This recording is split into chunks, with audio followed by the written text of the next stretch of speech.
La guerre en Ukraine aurait-elle pu être évitée? Ils sont nombreux, diplomates ou analystes internationaux, à avoir averti ces dernières années sur le risque d'un conflit entre la Russie et l'Ukraine. Qu'ont dit ces experts? Pourquoi prévoyaient-ils le pire? La guerre était-elle vraiment écrite d'avance? Et à quoi s'attend désormais? Passage au scan. Je suis Landry Benoît, vous écoutez le Scan, le podcast actu de Tel Quel. Et ce jeudi 31 mars 2022, je vous propose de parler de la guerre en Ukraine. But I actually think that what's going on here is that the West is leading Ukraine down the primrose path. And the end result is that Ukraine is going to get wrecked. Vous venez d'entendre John Mearsheimer, professeur de sciences politiques à l'université de Chicago. Je pense que les Occidentaux mènent l'Ukraine fleur au fusil sur une pente glissante et au final vers sa destruction. Voilà ce qu'il disait il y a 7 ans, en septembre 2015. L'homme a récemment écrit une tribune dans The Economist le 11 mars dernier. Il ne le cache pas, il a toujours été opposé à l'expansion de l'OTAN et alerte depuis 2014 sur les dangers liés à une adhésion de l'Ukraine. Selon lui, aujourd'hui, si l'Occident ne saisit pas les causes profondes du conflit, il ne pourra y mettre fin sans que l'Ukraine ne soit entièrement dévastée et que l'OTAN se retrouve en guerre directe contre la Russie. Alors qu'on dit comme lui d'autres experts, faut-il s'attendre à une troisième guerre mondiale? Mon confrère Reda Dalil, directeur de publication de Tel Quel, s'est penché sur la question et est parti à la recherche de ces paroles de diplomate et analyste. Je le reçois dans cet épisode du Scan, mais avant, rappel historique de la constitution de l'État ukrainien. Et pour bien comprendre l'histoire de l'Ukraine, il faut identifier 3 périodes de la constitution du pays. La première, elle remonte au IXe siècle. À cette époque, la Russie va se constituer.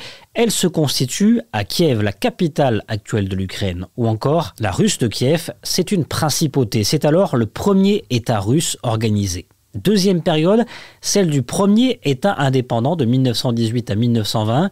À la fin de la Première Guerre mondiale et de la Révolution russe, on assiste alors à la disparition des empires russes et autrichiens.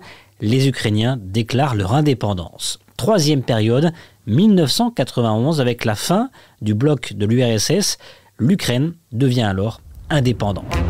L'histoire de la Russie et de l'Ukraine sont donc liées. Et depuis 1997, année où l'OTAN a entamé son expansion vers l'est de l'Europe en intégrant à tour de bras d'ex-républiques soviétiques, plusieurs experts ont tiré la sonnette d'alarme sur l'hypothèse d'un conflit.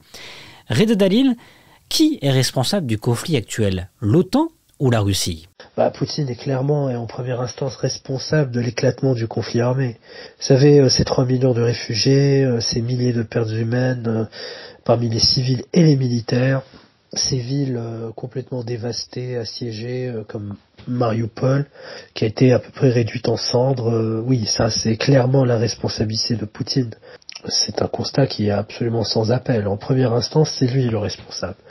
Sauf que quand on creuse un peu, et si on remonte le fil des événements qui ont précédé justement la reconnaissance de l'indépendance des 2 provinces du Donbass, et puis ensuite le bombardement des villes ukrainiennes par l'armée russe, force est de constater que c'est l'élargissement continu de l'OTAN à l'est européen, qui est une zone d'influence anciennement russe, qui a participé à arriver à cette issue. D'autant que Poutine n'a jamais fait de mystère par rapport à son refus catégorique d'un tel élargissement de la part de l'OTAN. Reda Dalil, dans votre article disponible sur telquel.ma, intitulé « Guerre en Ukraine, ces diplomates et intellectuels qu'il aurait fallu écouter », vous dites que plusieurs experts et ex-diplomates ont alerté sur la possibilité d'un conflit. Parmi eux, John Mearsheimer et George Kennan. Qui sont-ils et qu'ont-ils dit? C'est vrai que plusieurs experts, des diplomates occidentaux, ont tiré la sonnette d'alarme sur une possible issue guerrière en Russie, sans être entendus, hélas. Et donc parmi eux, comme celui que vous citez, qui est un grand spécialiste de la question ukrainienne, le professeur de sciences politiques John Mearsheimer, qui officie à l'université de Chicago et qui a écrit beaucoup de livres sur la question, entre autres problématiques et portant sur des enjeux géopolitiques. Donc lui, dès 2014 et au moment de l'annexion de la Crimée par la Russie, il était clair, hein, il disait que l'Ukraine représentait un enjeu existentiel pour la Russie et qu'il fallait stopper tout de suite l'expansionnisme de l'OTAN avec son corollaire, hein, c'est-à-dire le déploiement de la démocratie libérale qui est encouragée massivement par les États-Unis. Donc qu'il fallait faire hâte à tout cela. Mais le problème, c'est que l'OTAN n'a jamais freiné son propre appétit par rapport à cet élargissement.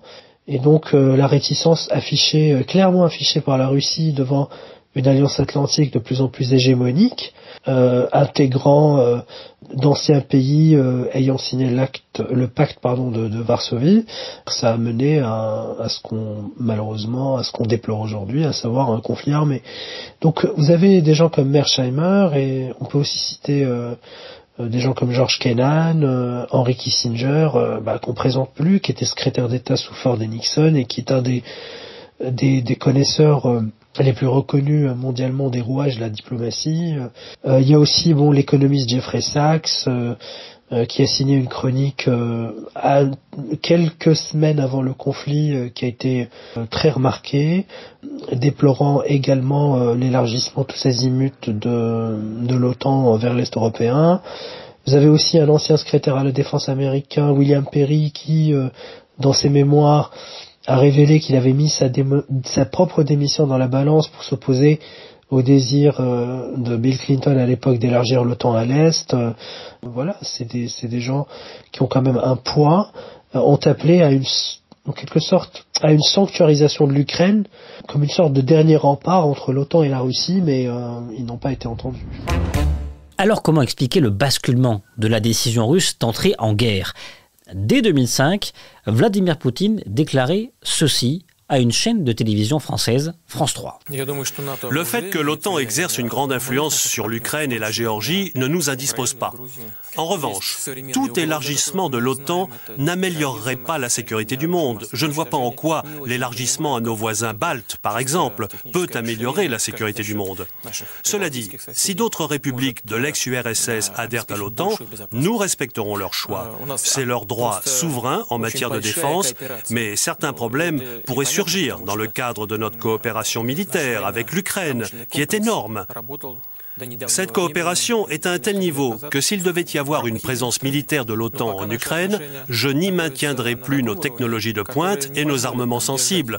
L'Ukraine pourrait alors avoir des problèmes, je le dis franchement. Et pour Reda Dalil, dès l'expansion de l'OTAN aux anciennes républiques soviétiques, les experts alarmés. Mais c'est un sommet en 2008 et un partenariat stratégique Ukraine-États-Unis signé tout récemment en août 2021 qui vont acculer Vladimir Poutine.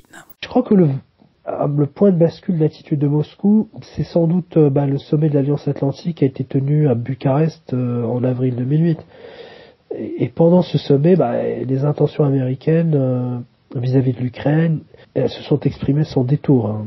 C'est-à-dire qu'en fait, l'OTAN a tout bonnement annoncé la future adhésion de l'Ukraine et de la Géorgie.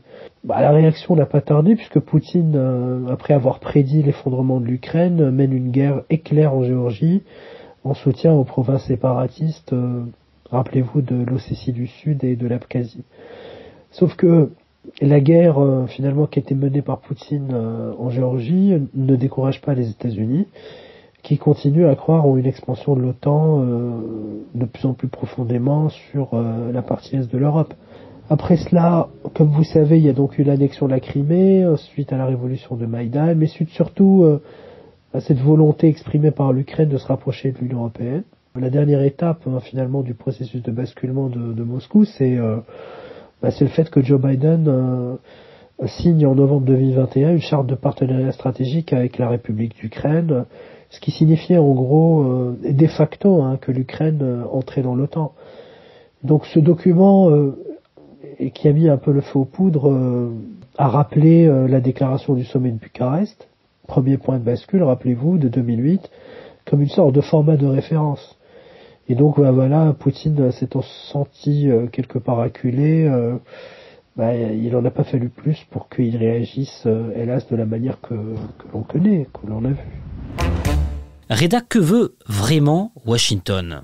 Washington souhaite, à travers l'OTAN, bien sûr, étendre sa zone d'influence vers l'Est européen, sous prétexte souvent d'encourager la mise en place d'une démocratie libérale, Washington a d'ailleurs fortement soutenu ce qu'on a appelé dans cette région-là les révolutions de couleur.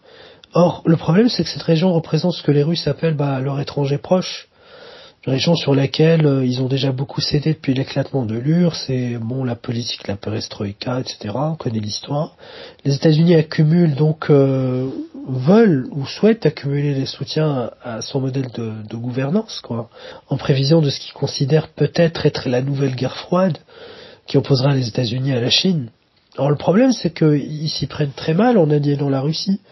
D'ailleurs, Mearsheimer, dans une interview au New Yorker, le dit très clairement, il dit qu'il fallait faire des Russes des alliés plutôt que de les pousser dans le giron chinois. Par exemple, il dit on aurait pu proposer à la Russie au début des années 2000 d'intégrer l'OTAN en tant que pays européen. Le problème, c'est que les États-Unis ont cette vision un peu dérivée de l'époque du rideau de fer. Ils continuent à avoir dans la Russie un adversaire, ce qui aurait pu ne pas être le cas en fait. Et pour Reda Dalil, à la question que veut Vladimir Poutine, plusieurs hypothèses existent, mais personne n'a la réponse exacte. Personne ne peut se mettre dans sa tête pour savoir à quel moment ses objectifs ou les objectifs de la guerre qu'il a déclarée à l'Ukraine seront atteints. Est-ce qu'il veut annexer l'Est russophone de l'Ukraine avec les deux provinces de Lugansk et Donetsk où se livre depuis 2014 un conflit armé entre les forces ukrainiennes et les troupes séparatistes, donc de cette région, celle du Donbass. Veut-il prendre la capitale Kiev et de là annexer l'ouest du pays? Est-ce qu'il souhaite, après avoir étendu sa domination sur l'Ukraine, progresser vers les pays baltes et la Pologne dans une espèce de tentative de ressusciter l'Union soviétique? On sait qu'il n'a jamais vraiment digéré l'éclatement du bloc soviétique. Est-ce qu'il souhaite simplement renverser le président Zelensky, président ukrainien actuel, pour le remplacer par quelqu'un comme Viktor Yanukovych, ex-président, c'est-à-dire un président pro-russe, sous l'influence russe, avant de se retirer en remettant quelque part une espèce de statu quo qui prévalait avant la révolution Maïdan. Franchement, on n'est pas très sûr des intentions de Vladimir Poutine pour l'instant. Et vous, pensez-vous que ce conflit va perdurer, qu'une solution sera bientôt trouvée, ou que le risque d'une troisième guerre mondiale est vraiment de mise? Dites-le nous en partageant ce podcast Le Scan sur vos réseaux sociaux. Le Scan, le podcast d'actualité, c'est fini pour aujourd'hui. Réalisation Adam Al-Arshawi. Et n'hésitez pas à vous abonner sur le site telquel.ma et à nous retrouver chaque jour du lundi au vendredi sur toutes les applications de plateformes de podcast et de streaming.